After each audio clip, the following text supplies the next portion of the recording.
नमस्कार पेरेंट्स। बहुत सारे पेरेंट्स हमारे पास आके ये चीज बोलते हैं कि हमारे बच्चे में थेरेपीज के बावजूद भी कोई इम्प्रूवमेंट नहीं हो पा रही है। हमने सारी थेरेपीज ट्राई कर लिया, हमने सब कुछ ट्राई कर लिया, लेकिन बच्चे की इम्प्रूवमेंट ना के बराबर है। तो पेरेंट्स, आपको क्या लगता है कि बच्चे की इम्प्रूवमेंट क्यों नहीं हुई? तो सबसे पहले पेरेंट्स, आप जो भी थेरेपी सेंटर चूज कर रहे हैं उसमें देखिए कि थेरेपिस्ट जो है आपका, वो एक क्वालिफाइड थेरेपिस्ट होना चाहिए और उसका एक्सपीरियंस कितना है। ठीक है। देन अगर आप कोई भी थेरेपी करवा रहे हैं तो वो दो प्रकार से होती है। एक होती है पेरेंट ओरिएंटेड और एक होती है चाइल्ड ओरिएंटेड। ये देखिए, एक होती है पेरेंट ओरिएंटेड थेरेपी और दूसरी होती है पेरेंट्स चाइल्ड ओरिएंटेड थेरेपी। जो पेरेंट ओरिएंटेड थेरेपी होती है वो 80 to 90% लोग करवाते हैं और जो चाइल्ड ओरिएंटेड थेरेपी होती है वो 10 से 20% लोग ही करवाते हैं।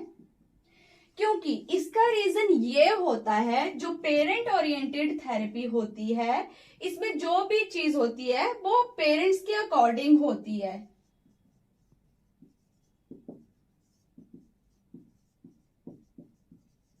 और जो हमारी सेकंड है चाइल्ड ओरिएंटेड थेरेपी, वो हमारे चाइल्ड के अकॉर्डिंग होती है।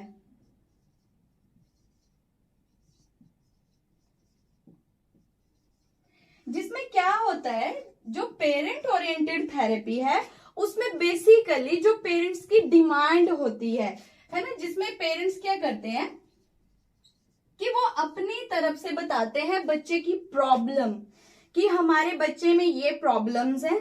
देन वो उसका जो सॉल्यूशन होता है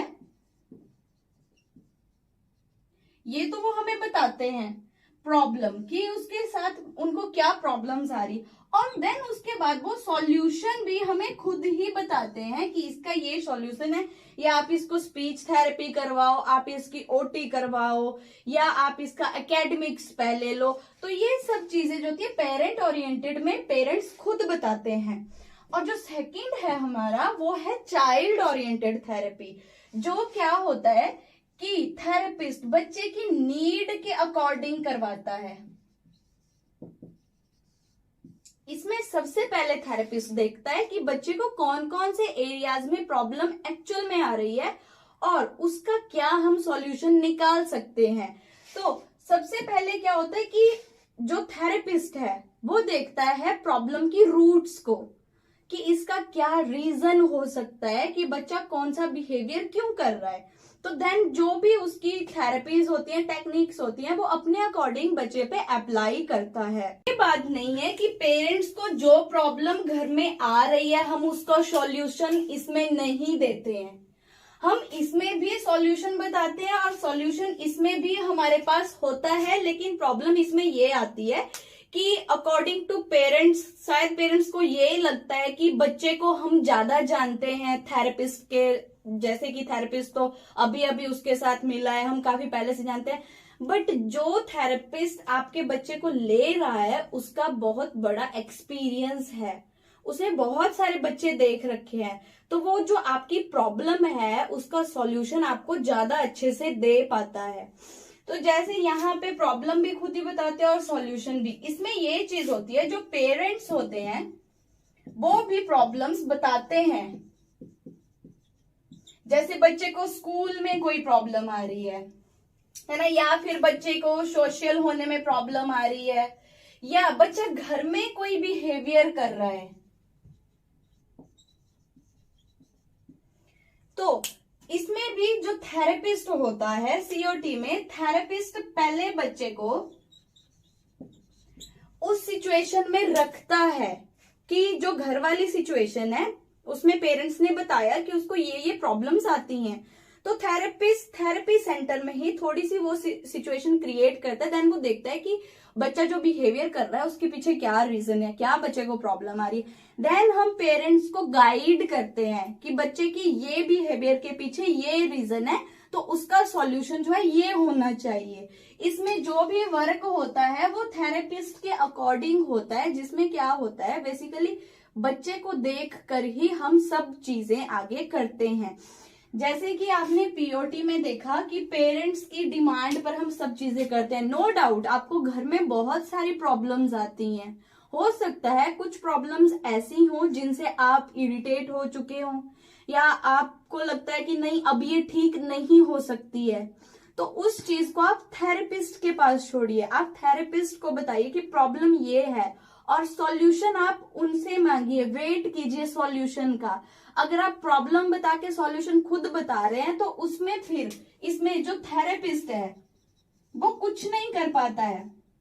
वो आपकी डिमांड के अकॉर्डिंग बच्चे के साथ काम कर रहा है, तो बच्चे में इम्प्रूवमेंट फिर कैसे होगी, क्योंकि वो उतना ही कर रहा है जितनी आपकी डिमांड है।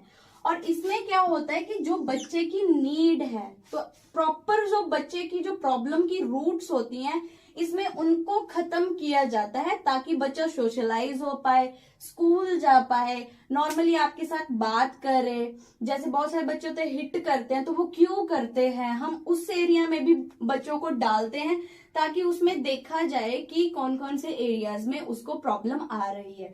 तो देखिए इसमें क्या होता है, अब इसमें जो रहता है बच्चे की इम्प्रूवमेंट की रेशो है वो कम रहती है, और सीओटी में बच्चे की इम्प्रूवमेंट की रेशो ज्यादा रहती है। ये सारा प्रोसीजर है जिसकी वजह से क्या होता है, जो आपकी इम्प्रूवमेंट की रेशो होती है वो चेंज हो जाती है। जो पीओटी है, पेरेंट ओरिएंटेड थेरेपी है, उसमें जो आपकी इम्प्रूवमेंट की रेशो है वो हो जाती है 10 to 20%, और जो आपकी सीओटी की रेशो है वो आपकी आ जाती है 80 to 90% की। तो बहुत सारे लोगों को ये चीज पता नहीं होती है, जिस वजह से फिर पेरेंट्स ये चीज भी कहते हैं कि हमें कहीं से भी इम्प्रूवमेंट नहीं मिल पा रही है, हमारा बच्चा ठीक नहीं हो पा रहा है। या बहुत सारे लोग ये चीज भी बोलते हैं कि ऑटिज्म बच्चे कभी ठीक हो ही नहीं सकते हैं। तो पेरेंट्स देखिए, ठीक होना और एक इम्प्रूव होना, नॉर्मलसी तक उसको लेके जाना, ये डिफरेंट थिंग्स हैं।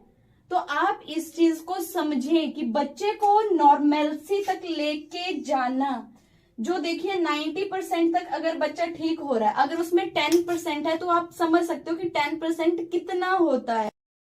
तो पेरेंट्स बच्चे की इम्प्रूवमेंट के लिए ये चीज बहुत जरूरी होती है कि आप थेरेपीज कैसी ले रहे हो, कैसी थेरेपीज करवा रहे हो, पेरेंट ओरिएंटेड करवा रहे हो या चाइल्ड ओरिएंटेड करवा रहे हो। अगर आप एक्चुअल में चाहते हैं कि आपका बच्चा इम्प्रूव हो, सो प्लीज अपने बच्चे की चाइल्ड ओरिएंटेड थेरेपी ही करवाएं, जिससे आपका बच्चा इम्प्रूव होगा। Thank you.